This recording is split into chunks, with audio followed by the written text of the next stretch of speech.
Good day, everyone. Basketballer here. We are on this December 28, 2023 NBA Game Day. We got like 8 or 9 games for today. So to kick things off, let's talk about this Eastern Conference battle between Detroit Pistons and Boston Celtics.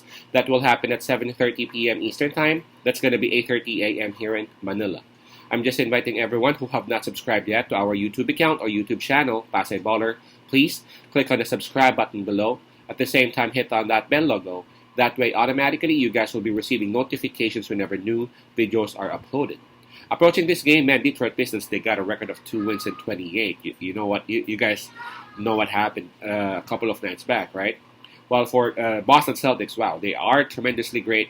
Approaching this game, they got a record of 23 wins and 6 losses. As we all know, we actually provide free picks right here in our YouTube channel, Basketballer. But for those who would want to avail our premium picks or premium packages, you can actually reach us through Instagram, Telegram, WhatsApp, or even Messenger.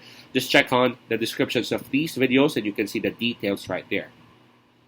Approaching this game, by the way, the spread is at minus 17.5.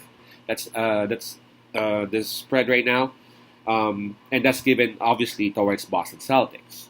And Boston Celtics, they would have the home court advantage on it. Not only that, they would have the advantage in terms of momentum. Approaching this game, Boston Celtics, they are on a 3-game winning streak. And not only that, for their last 10 games, they have won 8.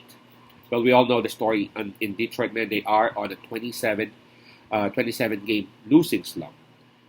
Wow.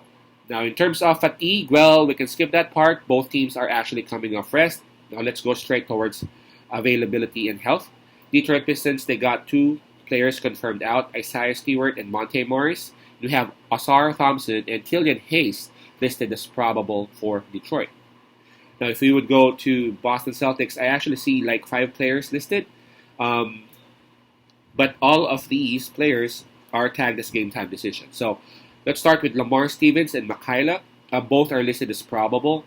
And we have Brissett, Tatum, and Jaylen Brown all listed as questionable. So again, 2 players are listed as probable, and then 3 are tagged as questionable. Amongst those 3 are their 2 best players, and I'm talking about Tatum and Jaylen Brown, of course. Now, in terms of that, I'm going to side with Detroit Pistons with a slight advantage, even though there are already confirmed players who are out for Detroit. Man, having Tatum and Jaylen Brown in the IL is already like a huge help for them.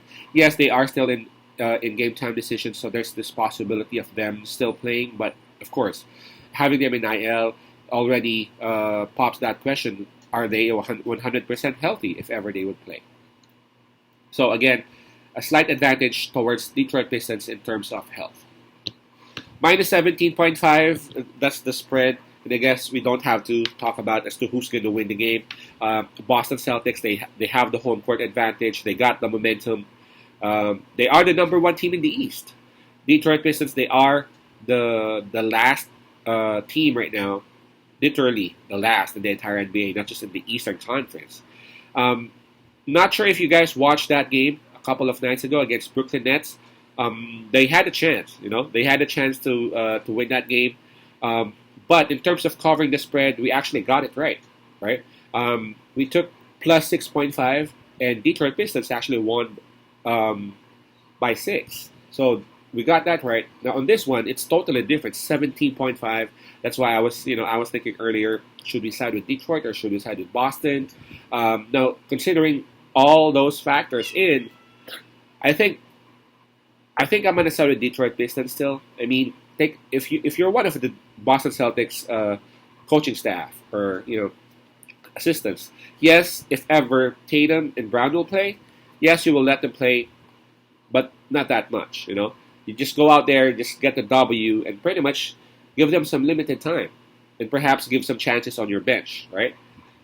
I mean, no disrespect to Detroit Pistons, but Boston Celtics can actually beat them without Tatum and Brown spending a whole lot of minutes, right? Now, with that said, that means that there will be more playing time for Boston's bench, and for Detroit Pistons, of course, you don't want any other embarrassment aside from what you got like a couple of nights ago. Yes, you know that you are a huge underdog in this game, but you would of course want to have some sort of pride, and you would want to play the game the way it should be played until the last buzzer sound. So that's a perfect opportunity for Detroit Pistons to at least lessen this, lessen the spread or lessen the lead towards the end part of the game. Because again, I'm pretty sure that more rest time will actually be given to Boston's core. So our pick will be Detroit Pistons plus 17.5. I'm also expecting a huge performance again from Cunningham, and if ever the Boston's defense would be able to figure him out, I hope that Cunningham should be able to utilize the shooting proficiency of his teammates Bogdanovich and Burks. Again, that's Detroit Pistons plus 17.5. Peace out. Pasay love. God bless.